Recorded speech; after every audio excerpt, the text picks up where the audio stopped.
The sermon is entitled The Two Debtors, or How to Love God Most, by Alexander McLaren, Baptist minister, ministering in Britain around the turn of the century. Found in Luke 7:41-43. We all know the story in which this parable of the debtors is embedded. A notoriously bad character somehow has come in contact with Jesus Christ and been aroused from her sensuality and degradation and calmed by the assurance of forgiveness.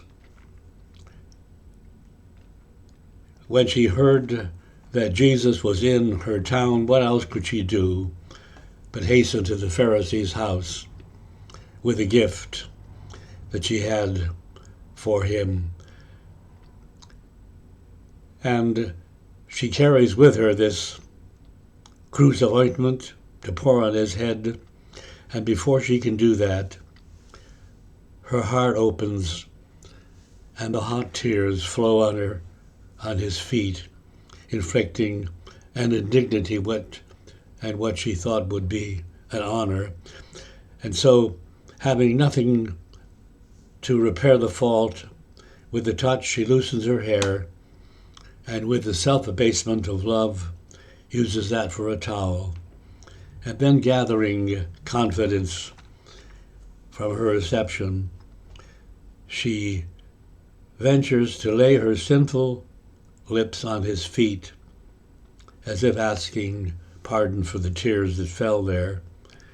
And then only does she dare to pour out upon him, his head, her only wealth, the gains of sin. And the Pharisee, does he have a heart about all this? He's scandalized by the scene at his table. Of course, he couldn't have known the change that passed upon this woman, but she is obviously notorious in his eyes, and he begins to wonder whether Jesus could be a good man, let alone a prophet, or he would have thrust her back with his foot. And Jesus, knowing his thoughts, says to Simon, "Simon, I have somewhat to say to you." And Simon says, "Say on." And then Jesus tells a story about these debtors who are called to account before their master, and after pleading for mercy have to admit their absolute bankruptcy. They are not able to fulfill their responsibility to him and discharge their debt. They have nothing to pay. But the amazing thing happens. The Lord freely forgives them their debt. Now, we're all familiar with the notion of a debt, since we pray the Lord's Prayer, "Forgive us our debts as we forgive our debtors." The Lord here is, of course, talking about what he expects of us as human beings, to love him and to love our neighbors as ourselves. And failure to do so involves a liability.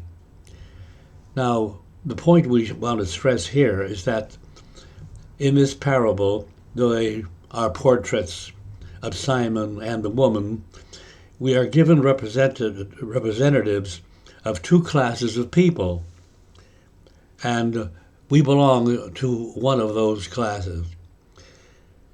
The Lord is drawing a broad distinction between people who are outwardly respectable and decent and people who live a life of open sin. And he admits this to Simon. "Simon, you with your respectability have far less to answer for. But the difference between you two is only one of degree." And let's remember that when we begin to talk about debts and sins, if we can see the complexity of motives behind every single deed, we'd not be so quick to judge that the harlots and the publicans are worse than the Pharisees.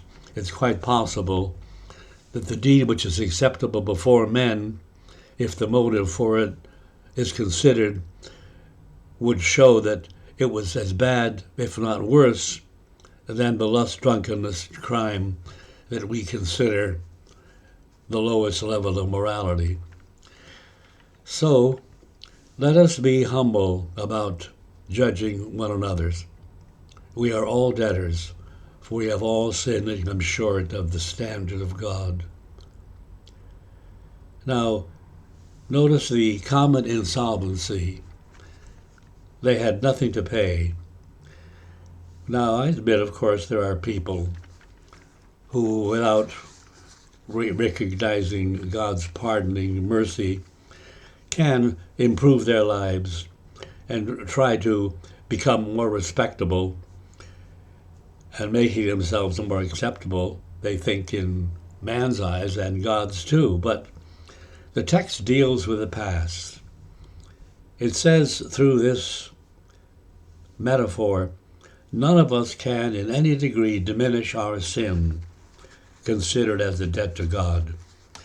Tears will not wash it out. Nothing will avail. We may now hate our sin, but guilt cannot be dealt with by our tears. It can only be dealt with by the one against whom we have sinned. We have nothing to pay. We may mend our ways, but that does not touch the past. We have a debt, and we cannot touch it. It stands irreversible and irrevocable. Now, the text suggests that a necessary condition of being forgiven is our recognizing our penniless insolvency and admitting it. It's clearly implied in the parable. The two debtors come and hold out empty hands and plead for forgiveness. And you and I must recognize our inability to pay our debt. Some people think they can lessen their debt by trying to be good. But if you insist on paying, I think the Lord will insist on not partial payment, but full payment. And if you want to be forgiven, He will forgive you all, not only a little bit. The psalmist is right when he says, "Nothing in my hand I bring, simply to thy cross I cling." Now notice the love which varies with the forgiveness. And so Jesus asks Simon, "Tell me, which of them will love him most?" Simon isn't happy with this question. He knows or implies what Jesus is implying. And so he says, well, if I have to think about it, I guess I would say, he to whom he forgave the most.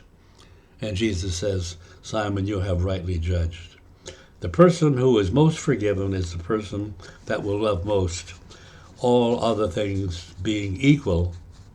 If the two debtors were of the same sort, with equal openness to sentiments of gratitude and thankfulness, then there would be a difference, or there would be a similarity. But it is not always that we can judge the gifts bestowed by the gratitude shown. Another element comes in, namely consciousness of the benefit received and a deep experience at the depth of our being of the sense of forgiveness received. So we need to understand two things: that the greatest sinners often make the greatest saints, and we have plenty of instances to show this, Peter, Paul, and even St. Augustine. And there are people who, once living out in the darkness and feeding on the husks the swine do eat, can be brought back to the Father's house and turn out to be a better servant and more loving than the person who never wanders away from it. It is true, then, that to whom much is forgiven, the same can love much, if they are aware of what has happened in their hearts. Now, there's another principle that is always true, and that is that to whom much is forgiven, and who experiences the depth of that reality will love the Lord more. The depth and fervor of our individual Christianity depends more largely on the clarity of our sense of our own personal guilt and the firmness of our grasp of forgiveness than upon anything else. Now, why is it that so many people who are professing Christians are weak in their love and service? Isn't it this, that they have never found out anything like adequate measure how great sinners they are, and how sure and sweet and sufficient Christ's pardoning mercy is? Not knowing this or feeling this, they're like Simon. They will ask the Lord to dinner, but they will not give him any water for his feet, no ointment for his head. They'll do the conventional courtesies, but not one act or impulse will ever come from the heart. Now we need to recognize that this is the basic problem.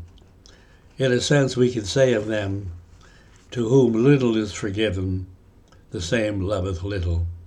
That explains the imperfect Christianity of so many. But here is the payment, dear friends, the cross. The dying Christ. Turn your faith, turn your heart there, and then you will get ample forgiveness, and that will kindle love, and that will overflow in service. Can you say, "O Lord, I love you"? You can, and you will, if you know at the depth of your heart and you are conscious that he has forgiven you much, because it is true and will be true of you. To whom much is forgiven, the same loveth much.